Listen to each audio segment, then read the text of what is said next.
ఓం శ్రీ మాత్రే నమః. రేపే జూన్ 1 ఎన్నో శక్తులు కలిగిన హనుమాన్ జయంతి. కుంభరాశి వారి జీవితంలో ఒక వ్యక్తి రాక కారణంగా రేపటి నుండి కూడా పలు మార్పులు సంభవించబోతున్నట్లు తెలుస్తుంది. ఒక వ్యక్తి కారణంగా కుంభరాశి వారి జీవితంలో ఎలాంటి ఫలితాలు ఉండబోతున్నాయి? వీరు ఆనందకరమైన జీవితాన్ని ఏ విధంగా పొందబోతున్నారనేది ఈ వీడియోలో స్పష్టంగా మాట్లాడుకుందాం.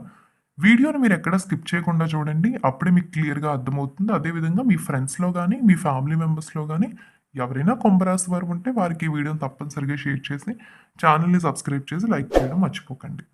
ధనిష్ట 3, 4 పాదాలు, శతభిషం 4 పాదాలు, పూర్వభాద్ర 1, 2, 3 పాదాల్లో జన్మించిన వారు మనకి కుంభరాశి కిందకొస్తారు. ఈ 2024వ సంవత్సరంలో పరిశీలన చేసినట్టయితే కుంభరాశి వారికి ఈ సంవత్సరం అంతా శని 1వ ఇంట్లో ఉంటాడు. రాహు మీనరాశిలో 2వ ఇంట్లో, కేతు కన్యా రాశిలో 8వ ఇంట్లో సంచరిస్తాడు. మే 1 వరకు గురువు మేషరాశిలో 3వ ఇంట్లో సంచరిస్తాడు. ఆ తర్వాత మే తర్వాత సంవత్సరం అంతా కూడా వృషభ రాశిలో 4వ ఇంట్లోనే సంచరిస్తాడు. దీని కారణంగా కుంభరాశి వారి జీవితం ఒక్కొక్క సమయంలో ఒక్కొక్కలా ఉంటుంది. ముఖ్యంగా ఈ సమయం అంటే రేపు జూన్ 1 ఎన్నో శక్తులు కలిగిన హనుమాన్ జయంతి నుండి కూడా వీరి యొక్క జీవితంలో పలు మార్పులైతే చాలా స్పష్టంగా కనిపిస్తున్నాయి. రేపటి నుండి కూడా వీరి జీవితం ఒకే విధంగా ఈ సంవత్సరం అంతా ముందుకు వెళ్ళబోతుంది. హెచ్చుతగ్గులు ఉన్నప్పటికీ కూడా ఇప్పుడు చెప్పబోయే రీతిలోనే వీరి జీవితం అనేది ముందుకు వెళ్ళబోతుంది. ముందుగా మనం వీరి యొక్క వ్యాపార రీత్యా ఎలా ఉండబోతుందనేది పరిశీలన చేసినట్టయితే గురువు గోచారం అనేది 3వ ఇంట్లో కనిపిస్తుంది కాబట్టి వ్యాపారంలో కొత్త అభివృద్ధి ఉంటుంది. గతంలో ముఖ్యంగా గురువు గోచారం అనేది వీరికి 4వ ఇంట్లో ఉండేది. దీని కారణంగా వ్యాపారంలో సమస్యలు రావడం గానీ, ఒత్తిడి పెరగడం గానీ, నష్టాలు రావడం గానీ ఎక్కువగా మీతో పాటు పనిచేసే వారితో వివాదాలు రావడం గానీ ఇలాంటివన్నీ కూడా జరుగుతూ ఉండేవి.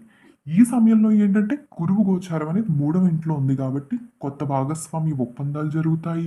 కొత్త ప్రదేశాల్లో వ్యాపారం ప్రారంభం చేయాలనుకుంటే వ్యాపారం ప్రారంభించుకోగలుగుతారు. ఆదాయం కూడా ఖచ్చితంగా పెరుగుతుందని చెప్పాలి. అదేవిధంగా మీతో పాటు పని చేసే వారితో మీకేవైతే గొడవలున్నాయో అన్నీ కూడా పూర్తిగా తొలగిపోయి వారితో కలిసిమెలిసి ఉండగలుగుతారు.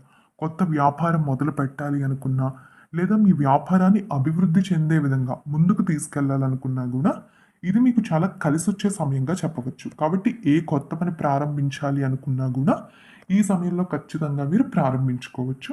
ఇక ఉద్యోగరీత్యా ఎలా ఉండబోతుందనేది చూసినట్టయితే కనుక ఇక్కడ కూడా మనకి గురువు గోచారం అనేది ముఖ్యంగా మీకు 3వ ఇంట్లోనే కనిపిస్తుంది కాబట్టి ఉద్యోగరీత్యా కూడా బానే ఉండబోతుంది. ఉద్యోగాల్లో కూడా మీరు కోరుకున్న మార్పులు జరుగుతాయి. ఈ మార్పులు ముఖ్యంగా మీ జీవితాన్ని మార్చేస్తాయని చెప్పాలి. ఉద్యోగంలో వచ్చినటువంటి మార్పుల కారణంగా మీ జీవితం చాలా మారుతుంది. ఉద్యోగంలో మీకు ఆర్థిక అభివృద్ధి కూడా కనిపిస్తుంది. గతంలో ఉద్యోగరీత్యా మీరు ఏవైతే ఇబ్బందులు ఎదుర్కొన్నారో వాటి నుండి పూర్తిగా బయటకొచ్చేస్తారు. అన్ని సవాళ్ళ నుంచి కూడా పూర్తి విముక్తినైతే పొందగలుగుతారు. పనికి తగ్గ గుర్తింపు కూడా ఈ సమయంలో మీకు అధికంగానే లభిస్తుంది. పేరు ప్రతిష్టలు కూడా తప్పనిసరిగా సాధించుకోబోతున్నారు. ప్రమోషన్ల కోసం ఎదురు చూస్తున్న వారికి నిరాశ ఉంటుంది. ముఖ్యంగా ప్రమోషన్లు రావాలని ఎంతో కాలంగా ఎదురు చూస్తున్న వారికి ఇప్పుడు కూడా నిరాశ ఎదురవుతుంది. ఉద్యోగ ప్రయత్నాలు చేస్తున్న వారికి ఉద్యోగాలు వస్తాయి. ఉద్యోగంలో మార్పు వస్తుందేమో కానీ ప్రమోషన్లు రావు. ప్రమోషన్లు రావడం లేదని మీరు బాధపడవలసిన అవసరం ఉండదు. ఎందుకంటే ప్రెజెంట్ ఉన్న ఉద్యోగంలో మీరు డబ్బు బాగానే సంపాదించగలుగుతారు. మంచి గౌరవం కూడా మీకు ఉంటుంది. కాబట్టి ఏంటంటే మీరు ప్రమోషన్ గురించి అయితే ఆలోచించకండి. ఈ సమయంలో మీకు ప్రమోషన్లు అయితే కనిపించడం లేదు. కొన్ని రోజులు ముందుకెళ్ళిన తర్వాత మీకు సర్దుకుంటుంది కానీ ప్రెజెంట్ అయితే ప్రమోషన్లు అయితే మనకు కనిపించడం లేదు. ఇక ఆర్థిక స్థితి గురించి పరిశీలన చేసినట్టయితే ఆర్థిక స్థితిలో మీకు ఎప్పుడూ మెరుగైన ఫలితాలు ఉంటాయి. ముఖ్యంగా ఏంటంటే కుంభరాశి వారు డబ్బుని ఎక్కువ ఖర్చు చెయ్యరు. ఎప్పుడు ఆదా చేసుకోవాలని చెప్పి అనుకుంటూ ఉంటారు. ఇలా ఆదా చేసుకుంటూ ఉంటారు, సేవ్ చేసుకుంటూ ఉంటారు కాబట్టి వీరికి ఆర్థిక స్థితి అనేది ఎప్పుడు మెరుగ్గానే ఉంటుంది. ఇప్పుడు కూడా అదే కనిపిస్తుంది. వృత్తి వ్యాపారాల ద్వారా ఆదాయాన్ని మీరు సంపాదించగలుగుతారు. దీనితో పాటుగా స్థిరాస్తులు కొనుగోలు చేసే అవకాశం గానీ కనిపిస్తుంది. స్థిరాస్తులు అమ్మాలన్న ఆలోచన ఈ సమయంలో వచ్చే అవకాశం ఉంటుంది. ఈ విషయంలో మాత్రం ఖచ్చితంగా చూసుకోండి. స్థిరాస్తులు మాత్రం అమ్మకండి. స్థిరాస్తులు అమ్మాల్సిన పరిస్థితి వస్తే మాత్రం జాగ్రత్త తీసుకోండి. ముఖ్యంగా తర్వాత మీరు చాలా ఫీల్ అవుతారు. కాబట్టి మీ దగ్గర ఉన్న ఆస్తుల్ని అమ్మేసుకునే ప్రయత్నం మాత్రం చేయకండి. కుటుంబపరమైన జీవితంలో తీసుకోవాల్సిన జాగ్రత్తలు ఏంటనే దాని గురించి మాట్లాడుకుందాం. కుటుంబపరమైన జీవితంలో మనకి ఈ సమయంలో కష్టాలు కనిపిస్తున్నాయి. ముఖ్యంగా ఏంటంటే గురువు గోచారం 3వ ఇంట్లో ఉన్నప్పటికీ కూడా మీకు కుటుంబ జీవితంలో కష్టాలు ఈ సమయంలో కొంచెం ఎక్కువగానే కనిపిస్తున్నాయి. ముఖ్యంగా కుటుంబ సభ్యులతో కలిసి ఒకానొక సందర్భాల్లో ఆనందంగా ఉన్నప్పటికీ శుభకార్యాలు జరిగినప్పటికీ కూడా కొన్ని కారణాల వల్ల అంటే ఆస్తికి సంబంధించిన వివాదాలు రావడం గానీ, మీరు అనుకున్న విషయం గురించి వారికి చెప్పినప్పుడు వారు దాన్ని వ్యతిరేకించటం గానీ, మీ ప్రేమ విషయంలో వారు అడ్డు చెప్పడం గానీ, అంగీకరించకపోవడం గానీ ఇలాంటివన్నీ కూడా జరుగుతాయి. దీని కారణంగా మనస్పర్ధలు రావడం, అపార్థాలు రావడం, అనారోగ్య సమస్యలు, మానసిక ప్రశాంతతను కోల్పోవడం ఇవన్నీ గూడా మనకు స్పష్టంగా కనిపిస్తున్నాయి. మీ కుటుంబంలో మీ తల్లికి కానీ, తండ్రికి కానీ ఎవరో ఒకరికి అనారోగ్య సమస్యలైతే తప్పనిసరిగా కనిపిస్తున్నాయి. ఈ విషయంలో మీరు ఖచ్చితంగా జాగ్రత్త అనేది వహించాల్సి ఉంటుంది. ఇక వీరి యొక్క విద్యా జీవితం గురించి మాట్లాడుకున్నట్టయితే, విద్యా జీవితంలో మెరుగైన ఫలితాలు ఉంటాయి. కానీ మీ బద్ధకం విషయంలో చాలా జాగ్రత్తగా ఉండాలి.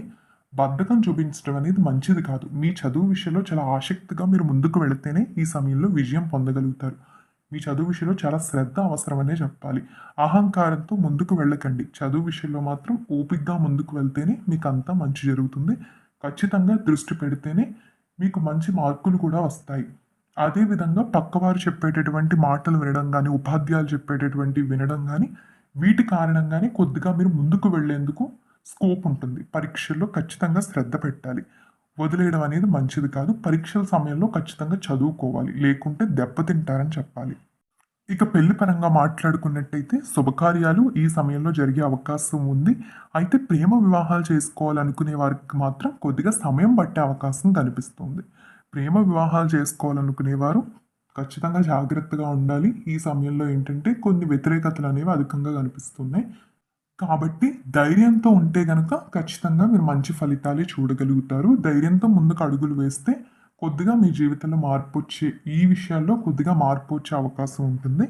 కాబట్టి ఈ విషయంలో తప్పనిసరిగా చూసుకోవాలి. అదే విధంగా ఎవరైతే కొత్త ఉద్యోగానికి వెళ్ళాలనుకుంటూ ఉన్నా, లేకపోతే కొత్త పనులు చేయాలనుకుంటున్నా, ఏమైనా స్థిరాస్తులు కొనాలి అనుకున్నా, వాహనాలు గానీ కొనుగోలు చేయాలనుకున్నా గూడా ఇది కుంభరాశి వారికి సరైన సమయంగానే చెప్పవచ్చు. రేపు హనుమాన్ జయంతి ఎంతో శక్తివంతమైన రోజు. రేపటి నుండి కూడా వీరి యొక్క జీవితంలో అద్భుతమైన మార్పులు, అద్భుతమైన సంఘటనలు కనిపిస్తున్నాయి. ప్రతి ఒక్కరి యొక్క సహాయ సహకారాలు గూడా మీకు లభిస్తాయి. మీ స్నేహితుల యొక్క సహాయం గానీ, మీ బంధువుల యొక్క సహాయం గానీ, అందరి సహాయం గూడా మీకు లభిస్తుంది. కుటుంబ జీవితంలోనే మీకు కేవలం కష్టాలు కనిపిస్తూ ఉన్నాయి. కాబట్టి చూసుకోండి. విద్యా జీవితం పరంగా కూడా మీరు బద్దగించకపోతే ఎటువంటి సమస్యలు, ఎటువంటి ఆటంకాలు కూడా ఉండవు. కాబట్టి పర్వాలేదు. వైవాహిక జీవితం పరంగా కూడా బాగానే ఉంటుంది. మీరు పెళ్లి చేసుకున్న వారితో ఆనందంగానే ఉండగలుగుతారు. మీ జీవిత భాగస్వామికి మీకు మధ్య ఉన్న అన్ని వివాదాలు గూడా పూర్తిగా దూరం కాబోతున్నాయి. వారితో కూడా ఆనందంగానే ఉండబోతున్నారు. అన్ని విధాలుగా కూడా రేపు హనుమాన్ జయంతి నుండి కూడా కుంభరాశి వారికి కలిసి రాబోతుంది. చూసారు కదా! రేపు హనుమాన్ జయంతి నుండి కూడా కుంభరాశి వారి జీవితంలో ఏర్పడబోయే ఫలితాలు తెలుసుకున్నారు కదా! ఈ వీడియో నచ్చిందా? నచ్చితే లైక్ చేసి, మీ ఫ్రెండ్స్‌లో గానీ, మీ ఫ్యామిలీ మెంబర్స్‌లో గానీ ఎవరైనా కుంభరాశి వారు ఉంటే వారికి ఈ వీడియోని తప్పనిసరిగా షేర్ చేసి, మొట్టమొదటిసారి మీరు కనుక ఈ ఛానల్‌ని చూస్తున్నట్టయితే సబ్స్క్రైబ్ చేయండి. ఓం నమః శివాయ.